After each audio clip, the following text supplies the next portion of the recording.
I'm Connor Old, and welcome back to another episode of Old's Oscar Countdown. And here we are at the end of the countdown, my final 2022 Oscar predictions in all 23 categories. If you're still new to the channel, what I've been doing for the past 6 months is every single week talking about a different category, breaking down some Oscar news, trying to analyze what's going to win.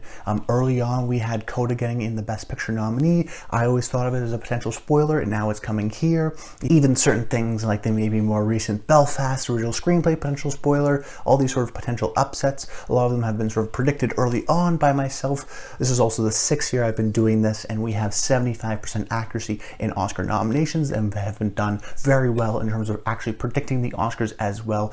Because we do that legwork, because we do that analysis throughout the year, we have informed and accurate predictions that we can make our assumptions based on. But that video and all that work ultimately comes to this video for my final predictions. But the channel won't be going away. While this is primarily an Oscars channel, I never stop uploading throughout the non-Oscar season. As a matter of fact, next week, after I give my Oscar reactions on the Monday, the following Monday we won't be taking a break off. I'll be launching a new series called Movie Star Magic, where I break down the careers of actors and try to sort of understand their career arc and the trajectory and how their sort of relationship to the audience changed and sort of what made them special and appealing as a movie star. It should be a lot of fun, and I'm excited for that. But without further ado, let's get into it. These are my final locked and loaded 2022 Oscar nominations, starting with Best Picture.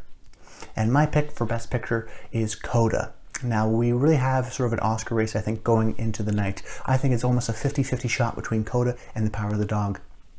The Power of the Dog, of course, won Critics' Choice and was the frontrunner all year long, and is most likely going to win Best Director, and it won at BAFTA. So there's a lot of sort of support for the movie there. However, I think there is a surge in CODA support. I think a lot of people hadn't really seen CODA even before the nominations, but once it starts to gain some steam, and the more people watch it, the more people like it. That's why we've seen a lot of times already Power of the Dog lose to CODA. For example, CODA won the PGA with the Producers Guild Awards, which is a very indicative award show because 7 out of the last 10 Best Picture winners also won at PGA. So I think that's very interesting to tell, because the PGA's Producer Guild Awards, to vote on their Best Picture, they use the exact same system as the Oscars, this ranked choice voting. So I think that, if anything, helps CODA, because it sort of slots into the sort of number 2s and 3s. It's a very easily likable movie. It's a heartwarming movie. It's sort of hard to hate because for many people it makes them cry, and sort of this nice, sweet movie, where The Power of the Dog, you can really love it, or you can be sort of maybe a little bit more bored by it, or maybe admire it but not necessarily love it. So that would put it, maybe some people, their number 1 movie, but for a lot of people it could be in that sort of 5-6 slot, and I think CODA will sort of jump on top of that. So just because of how the voting system works for Best Picture, that ranked choice voting, because the CODA won at SAG, has the support of the actors, won at the Producers Guild, which uses the exact same system as the Oscars, I think that's very telling, and you'd be sort of a fool to not at least recognize the sort of CODA surge that's going on right now, with its PGA win, with its SAG win, with Troy Kotsur beating out Cody Smith-McPhee in the supporting actor category. Let's not forget, we thought Cody Smith-McPhee was a lock, and then for The Power of the Dog, and then CODA comes along in Troy Kotsur and sort of starts winning. You know, there's no reason why that movie should have won for Best Adapted Screenplay at BAFTA. There's so many reasons, I think, to go for it, and I think there's a real surge in momentum right now for CODA, and I think I'm going to sort of jump on that and predict it to win for Best Picture. And then talking about Best Director, I already mentioned it, but I am going to go with Jane Campion. I think she's the overwhelming favorite. Won at the Directors Guild, which is a very indicative award show. Not always 100% accurate, but pretty close at that point. I don't really think she has a real follow-up contender, because director Denis Villeneuve for Dune, who has sort of the technical craft behind him, he wasn't nominated, so it's hard to go necessarily where even a potential spoiler would be, and because Jane won at BAFTA and Critics' Choice and Directors Guild, I think she's got this clearly in the bag. Best Lead Actress, I'm going with Jessica Chastain for The Eyes of Tammy Faye. I think a lot of people are going with this pick just because it's the one that makes the most sense, in the sense that she won at SAG and she won at Critics' Choice, and there's a likely makeup win, and we've seen sort of makeup win and actor wins sort of correlate many times. However, I don't think this is a lock. I think there's a lot of sort of support for Penelope Cruz, even someone like Nicole Kidman for being the Ricardos, I think has a real shot.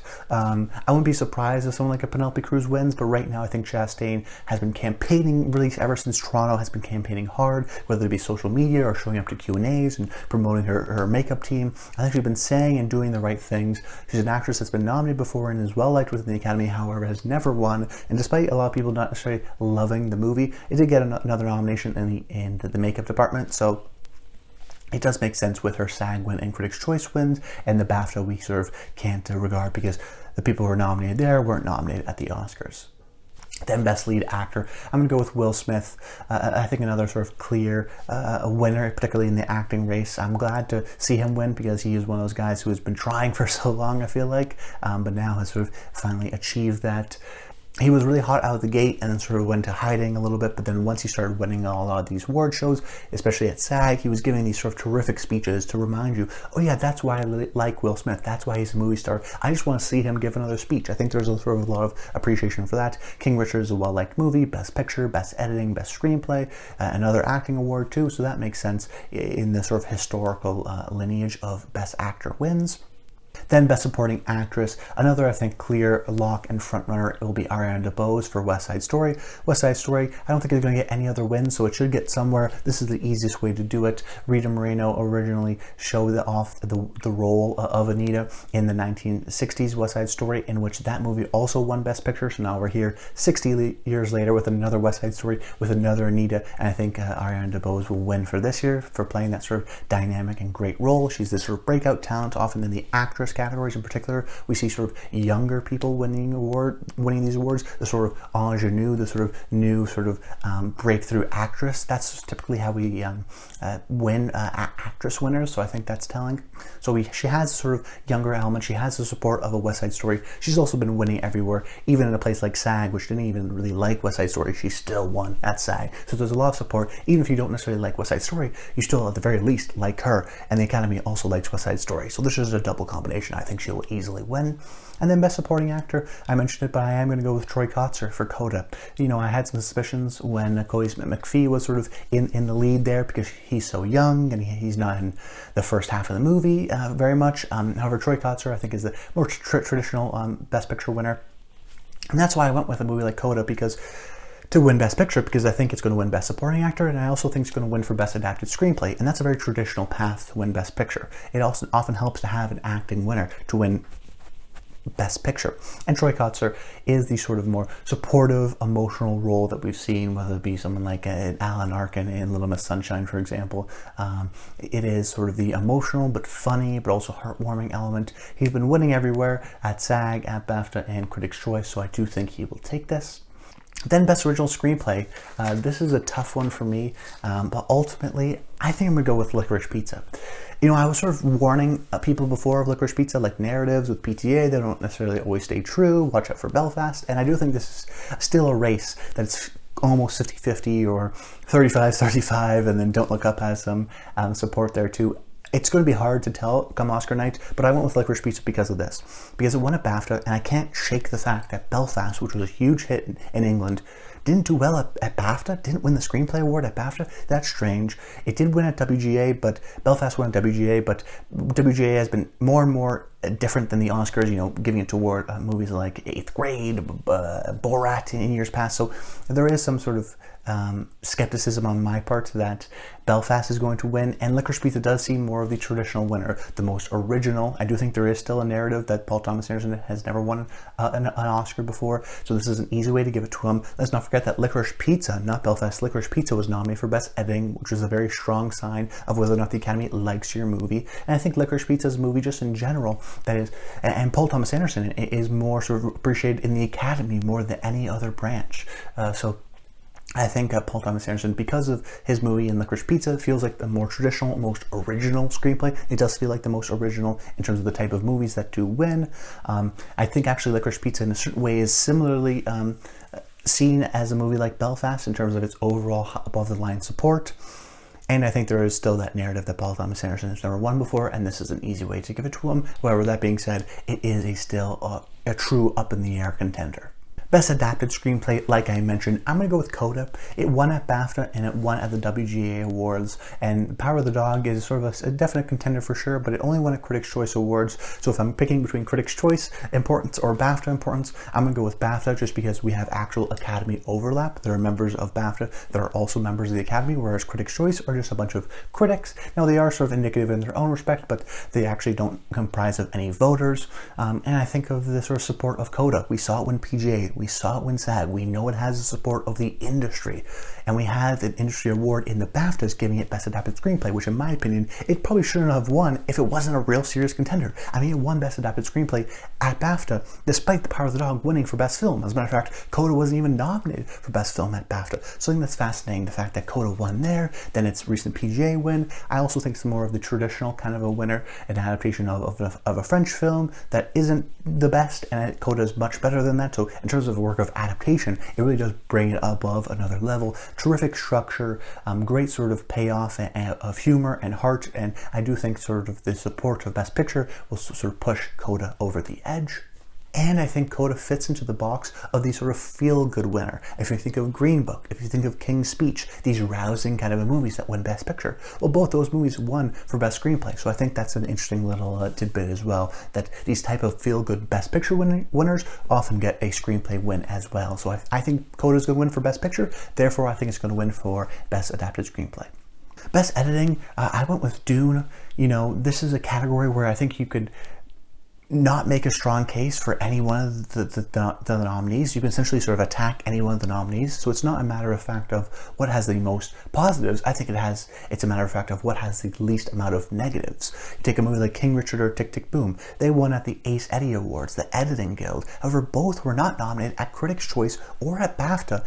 So there's real sort of weirdness there where they only got nominated there at Ace Eddie and then of course at the Oscars. So will they win again? Maybe, but also I think it's telling that both King Richard and Tick, Tick, Boom don't have sound nominations. And the last film to win Best Editing without a sound nomination was 2006's The Departed. So we're talking about 15 years of connection between the Best Editing category and the Best Sound category. That's very telling. So I can't really go with King Richard and Tick, Tick, Boom because they only won in one place. They were only nominated in that one place and they don't have sound nominations. That's hurting for me. Then I look at Licorice Pizza. Well, it also doesn't have a sound nomination and wasn't nominated at Critics' Choice, so there's a little sort of knock against it there. And then I look at the other two nominees and I go, The Power of the Dog or Dune. Well, The Power of the Dog wasn't nominated at BAFTA, so I think that's kind of telling that, you know, it wasn't even nominated there. And if you think it's, you know, potentially a Best Picture winner, I think you should maybe consider it in Best Editing. However, it doesn't really have flashy editing. I don't think that's the main focus of the movie. It seems like it's very much a directorial focus kind of a movie. So ultimately I go with Dune, because Dune, while it lost at BAFTA and Critics' Choice, it lost to movies that weren't even nominated in West Side Story and No Time to Die. So that's kind of fine by me. It was nominated everywhere. That's the thing. It got nominated at BAFTA, at Critics' Choice, at Ace Eddie Awards. So there's this clearly widespread support for the movie, and I think there's just an appreciation of the technical craft of the movie. This is also from Joe Walker, who's a Pastime nominee, so there's, you know, familiarity there. I think Dune, this sort of big, long, epic movie in the length of a movie, in sort of the ilk of a movie like Gravity, will win in this Best Editing category just because the sort of knock against it was it hasn't won anywhere. Well, it has been nominated everywhere, so I think that's at least something. And plus, let's not forget, it is the clear frontrunner to win for Best Sound. And oftentimes we see the Best Sound winner and the Best Editing winner overlap, whether it be Mad Max Fury Road or Dunkirk or last year's Sound of Metal. So because it has that sound element to it, because it got nominated everywhere, it has at least things going against it. And ultimately, I think the technical appreciation for Dune will definitely show up here at the Academy. Best Cinematography, I also went with Dune. You'll see a lot of these technical awards. I went with Dune because I do think it's going to be like a Mad Max Fury Road-esque sort of sweep, almost Lord of the Rings-esque kind of sweep in these technical categories. I think there's a lot of appreciation for what was done here, particularly the cinematography from Greg Fraser. I think he gets a little extra boost because he just shot The Batman, which is the biggest movie right now and still in the conversation. Dune won at the American Society of Cinematographers Awards, and it won at BAFTA. So those are two sort of industry awards that gave the support there. Critics' Choice went with The Power of the Dog, which I think, you know, if you're predicting The Power of the Dog for Best Best Picture. Definitely consider cinematography here, because that could be a definite upset. Ari Wegner had done a good job, but Greg Fraser, I think, for its sort of epic landscapes and vistas and past wins in ASC and the BAFTA, has sort of strong support for Dune.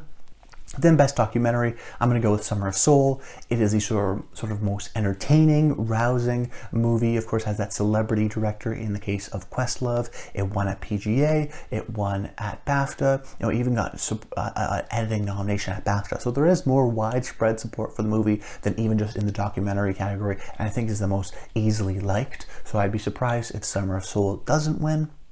Best Animated Film, Encanto. I would actually also be surprised if Encanto doesn't win. Despite its miss at Critics' Choice Awards, I think that can be sort of explained away by the fact that the movie sort of stars Mitchell vs. Machines, won at Critics' Choice, and the movie stars a film buff, so I think there's a lot of sort of critics appreciating that movie, whereas Encanto is the more populist kind of a movie. It got nominated at 3 awards at the Oscars, which was more than I was expecting, so there's a clear support for that movie. Disney has done very well since 2014's Wreck-It Ralph in this category in winning, whether it be, you know, Frozen or Zootopia. They've done very well, so I think Encanto, the most recent Disney musical blockbuster, will win here, particularly after its wins at PGA, the Golden Globes, and BAFTA. There is sort of a strong support for the movie as a Best Animated Film winner.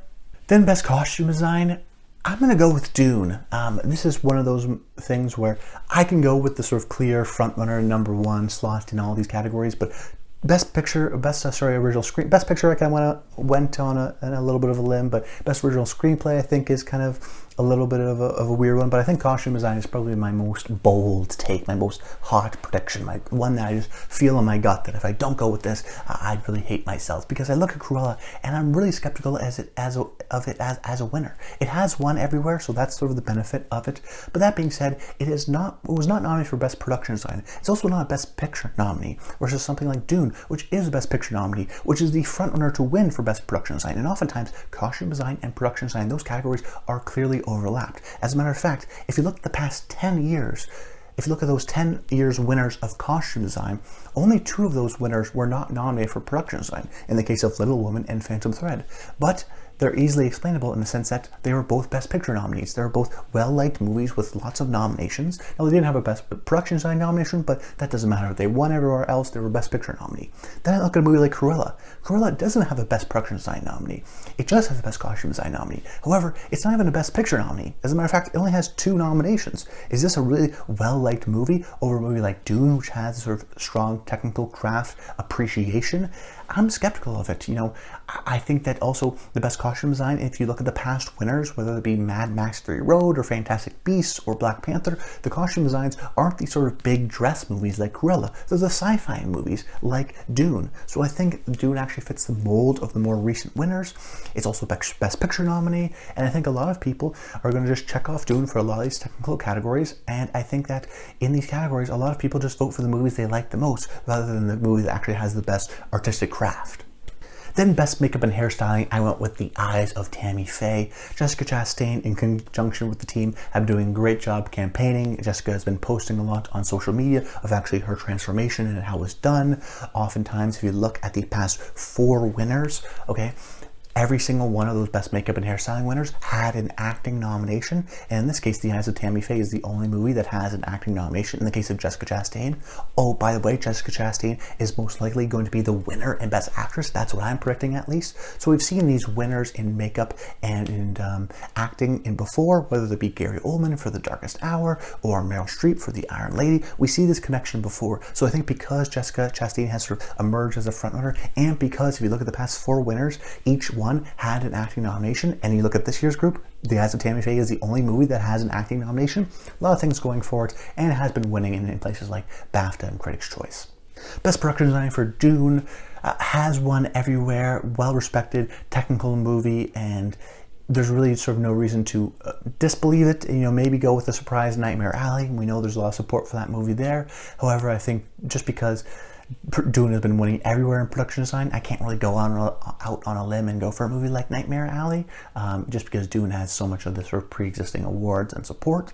Best score, I'm also going for Dune. I'm sort of covering the board with all the Dune categories. Maybe it won't win all of them, but I do think it's going to win a lot of awards, at least 6, in my opinion. I think score is going to be one of them. Hans Zimmer, the last time he won an Oscar was 1994's The Lion King, and since then he's become a premier composer, really, of the 21st century. I think he's seen as that way, and he's been doing a lot of campaigning, particularly in this last bit of stretch, to explain how he literally created new instruments to do the score for Dune. I think he's a well-respected composer. I think Dune is sort of the big, loud, epic movie that, an epic score that I think a lot of people sort of associate it with, that sort of sound-score connection. And I think Hans Zimmer, because of his well appreciation within the Academy and within moviegoers in general, plus plus his past wins for score in the sort of precursors, I do think that Hans will get his second Oscar here and sort of be anointed as one of the great living composers with that signifying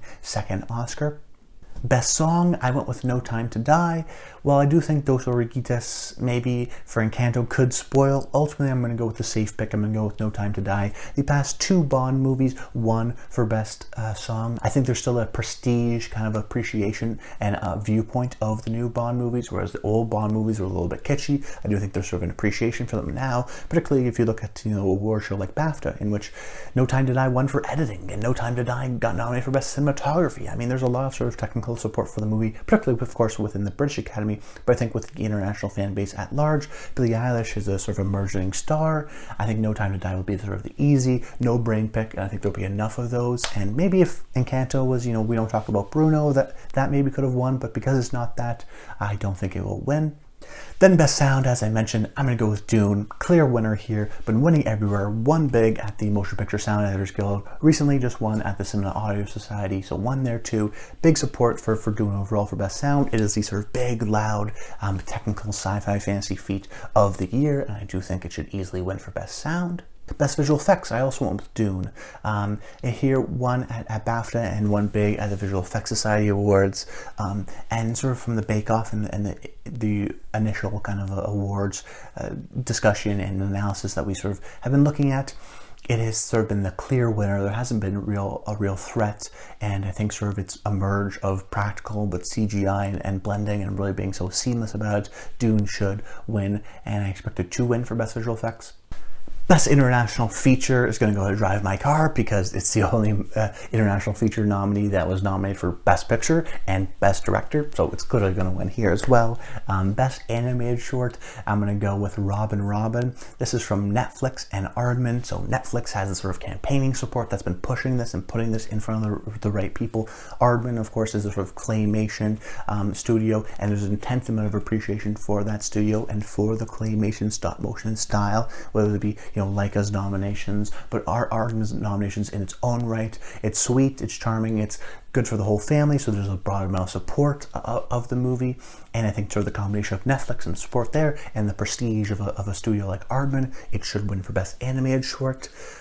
Best Documentary Short, I'm going to go with The Queen of Basketball. This is a fascinating story about a woman who was drafted into the NBA, and this is from the New York Times, and the director, who also did A Concerto Was a Conversation, is really great at sort of these individual one-on-one, one-person documentaries and deep dives, as I would call them, and I think it's a real fascinating story. You also have producers of the celebrity factor, which I do think celebrities have an appreciation here. In this case, Steph Curry and Shaquille O'Neal were producers on the film, so there's a little bit of prestige and star persona there as well. It also is the most traditionally entertaining of all the nominees, at least in my opinion, watching all of them, and I do think sort of will be the most broadly well supported.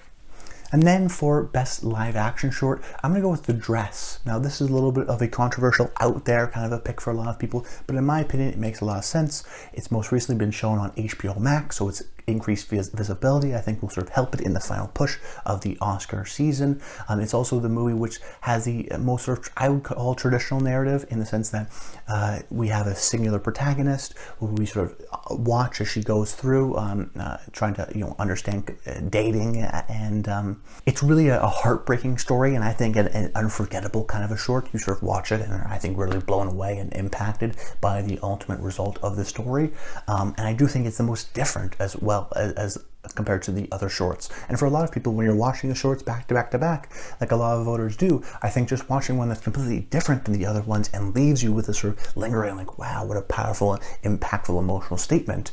I think that will be sort of the overriding factor, regardless of the celebrity factor of something like The Long Goodbye. I actually do think a movie like The Dress could take it. But that's about it, guys. Those are my final Oscar predictions for the 2022 Oscars. I hope you enjoyed the video. Make sure you comment below. I'd love to hear your predictions in the categories. We can have a little bit of a back and forth. Why do you think this over that? Of course, you know, this is going to be uploaded now on Thursday night. You know, if you want to just wait until make a comment on Friday or whatnot, that's fine. And then, of course, stay tuned on Monday where I'm going to give my Oscar reactions video. And please subscribe to the channel so you jump onto the next assessor factor of the series as I start doing my Movie Star Magic series. That will be a lot of fun too. But that's about it, guys. I hope you enjoyed the video. And until next time, stay tuned.